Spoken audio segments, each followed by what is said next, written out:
Ito ay isang kwento na hango sa mga usap-usapan sa probinsya ng Capiz noong unang bahagi ng 2000.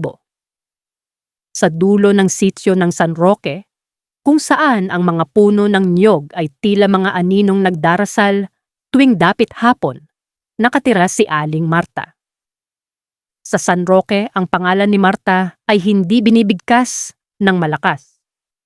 Sinasambit lamang ito sa pamamagitan ng mabilis na krus sa dibdib o kaya ay pabulong na babala sa mga batang ayaw matulog ng maaga. Si Marta ay hindi pinanganak na kinatatakutan. Sabi ng mga matatanda, noong kabataan niya, siya ang pinakamaganda sa kanilang nayon. Ngunit ang ganda niya ay may kaakibat na madilim na anino. Ang kanyang ina, si Lola Rosa, ay namatay sa isang paraang hindi maipaliwanag ng medisina. Natagpuan itong tuyot ang katawan. Tila ba naubos ang lahat ng likido sa loob ng isang gabi. Dito nagsimula ang bulong-bulungan. Ang sabi nila, bago nalagutan ng hininga si Rosa, isinalin niya ang itlog o ang bato sa bibig ni Marta. Isang pamana na walang sino man ang nagnanais. Simula noon, nagbago ang buhay ni Marta. Ang mga kaibigan niya ay isa-isang lumayo. Ang kanyang kasintahan na si Elias ay biglang naglaho at nagpakasal sa ibang bayan.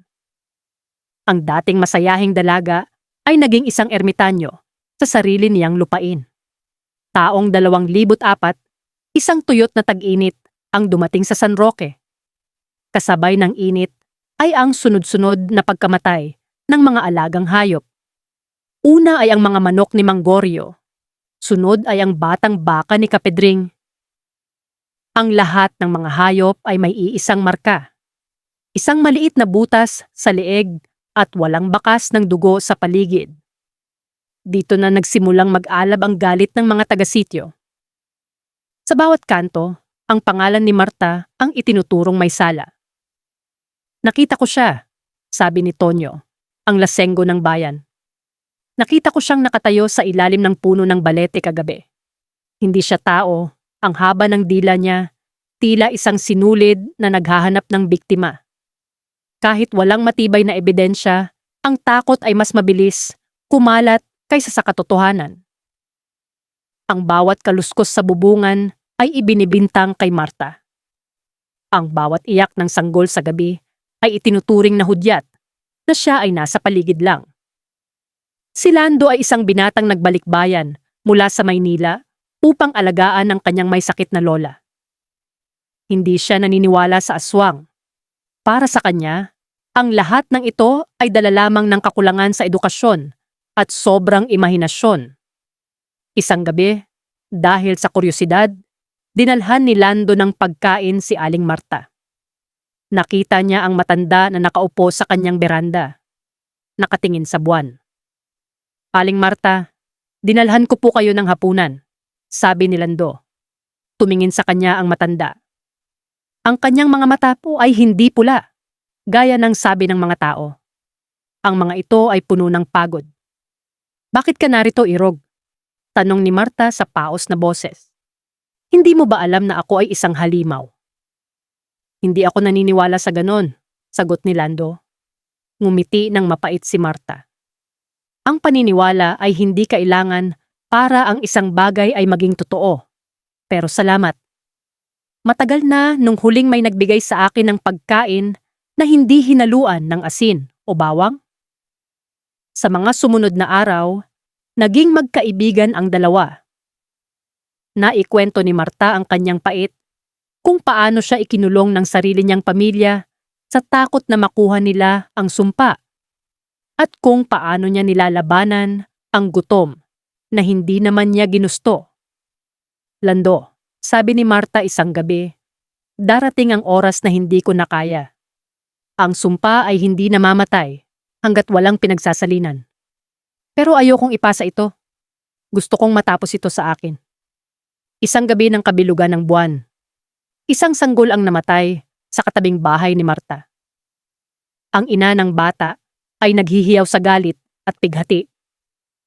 Hindi na nakapaghintay ang mga kalalakihan ng San Roque. Bitbit ang mga itak, sulo, at mga krus na gawa sa kawayan, pinuntahan nila ang bahay ni Marta. Si Lando ay sumubok na humarang, ngunit itinulak siya ng mga tao. "Huwag ninyong gawin ito. Tao lang din siya," sigaw niya.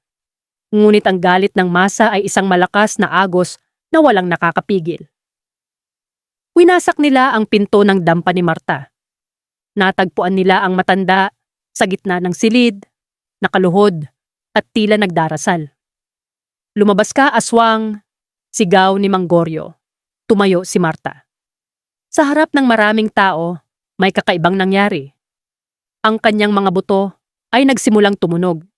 Tila nababasag na mga tuyong sanga. Ang kanyang balat ay naging kulay abo. Ngunit sa halip na umatake, siya ay umiyak.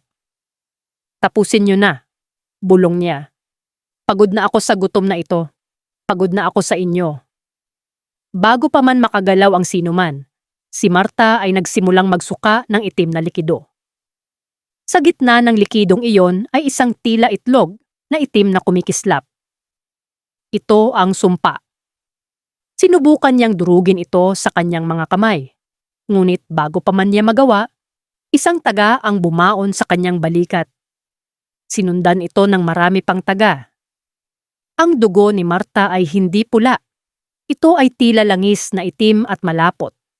Nang humupa ang galit, ang natira na lamang sa sahig ay ang wala ng buhay na katawan ni Marta.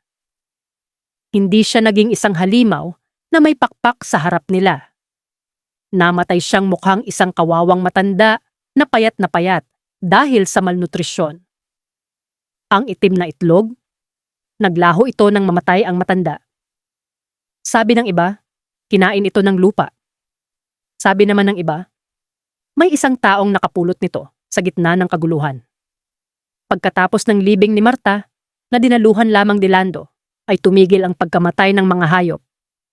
Naging tahimik ang sitio San Roque, ngunit ang katahimikang iyon ay hindi kapayapaan. Ito ay isang uri ng katahimikan na mabigat sa dibdib. Lumipas ang mga taon. Si Lando ay tumanda na rin sa sitio. Isang gabi, habang naglalakad siya pauwi, narinig niya ang isang pamilyar na tunog sa itaas ng puno ng niyog. Tumingala siya at nakita niya ang isang anino. Hindi ito si Marta. Ang aninong iyon ay mas bata, mas mabilis. Naalala niya ang isa sa mga babaeng nandoon noong gabi ng pagpatay kay Marta. Ang babaeng pinakamalakas sumigaw, ang babaeng may hawak na sulo. Napagtanto ni Lando ang masakit na katotohanan.